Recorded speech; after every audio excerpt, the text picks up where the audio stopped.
Alvin Muna, sir. As you have witnessed, we just did the quick briefing on the effects of Typhoon Enteng in Rizal specifically, and also the responses of the rest of the agencies around the country, because Enteng is not only localized here in this area, but dumaan na sa Northern Luzon. So we are just having to deal with a very large volume of water that rained upon all of the affected areas.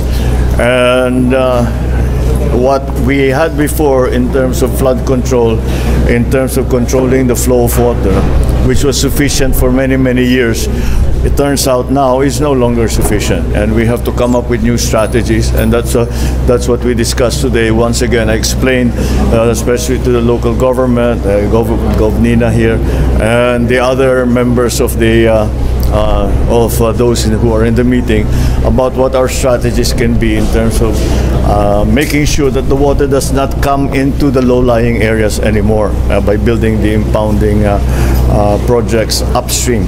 So as a response, maayos naman ang response natin.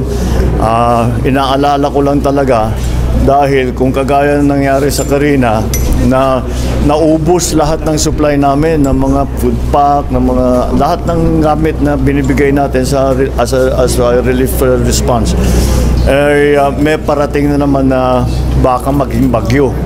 Kaya't kailangan natin tignan ng mabuti kung ano yung ginagawa natin, and make sure that we have sufficient supplies for everyone. Kung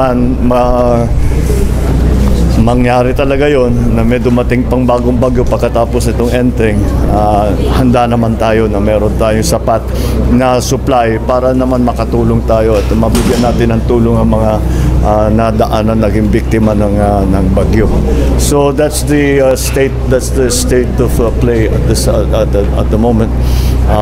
We will just keep responding, but at the same time, we are not only sending relief goods, we are very, very busy planning the large-scale, long-term plan. Although we already have it, we still have to. It's an old plan, and it was relevant for maybe 5, 6, maybe even more, maybe 10 years ago. Bago na rin yung weather, so we have to revise it to make sure that it is addressing the challenges that the new weather is bringing. And it's become very difficult for PAGASA, for our scientists to forecast this very changeable weather that we have, that has not been seen before in human history. It's that big a change. So yun ang ating, that is what we have to deal with, and I think we'll be able to manage it, but we have to come up with new strategies, new long-term solutions that might take a little time before they take effect. But we will rush it as quickly as possible. Mr. President, yes. On the arrest of Mayor Alice Go, nababatikos po yung ating mga government officials for having a photo with Mayor Go for impropriety, and also parang may special treatment na ginagawa ang government. What's your take on this? Well, I think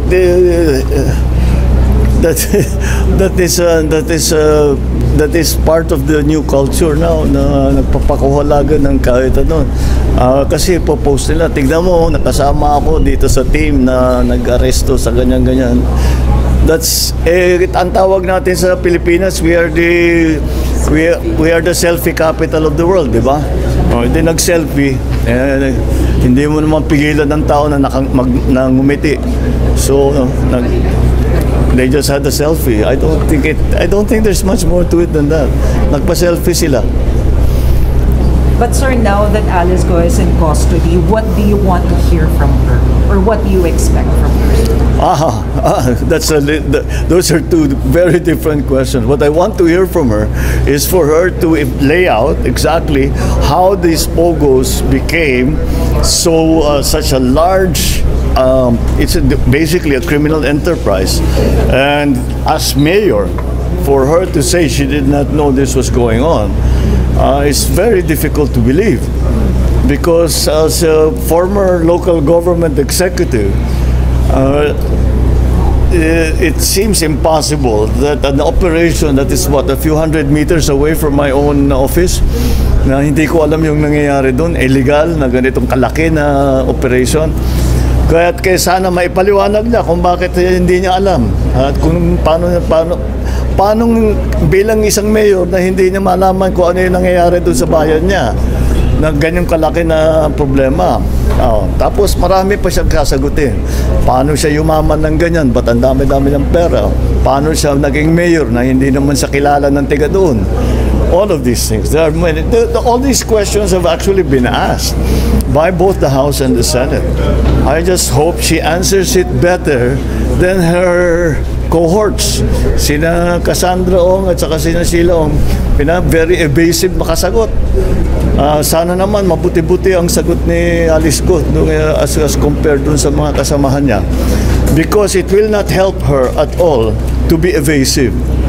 Mas bibigat ang magiging problema niya kung hindi siya magsabi ng totoo. Mr. President, is there a demand from the Indonesian government? Kasi there were reports na swap ng prisoner. Is there Well, wala naman nag-swap. Walang swap. no demand Yeah. at all? No, there is there was, because lumabas sa isang article sa Indonesia na dapat mag-swap.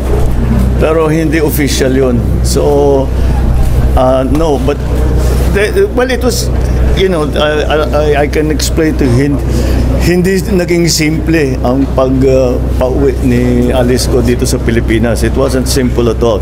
We were negotiating very intricate, very sensitive and very delicate details for the last, maybe 48 hours na kinakausap natin mga kaibigan natin sa Indonesia.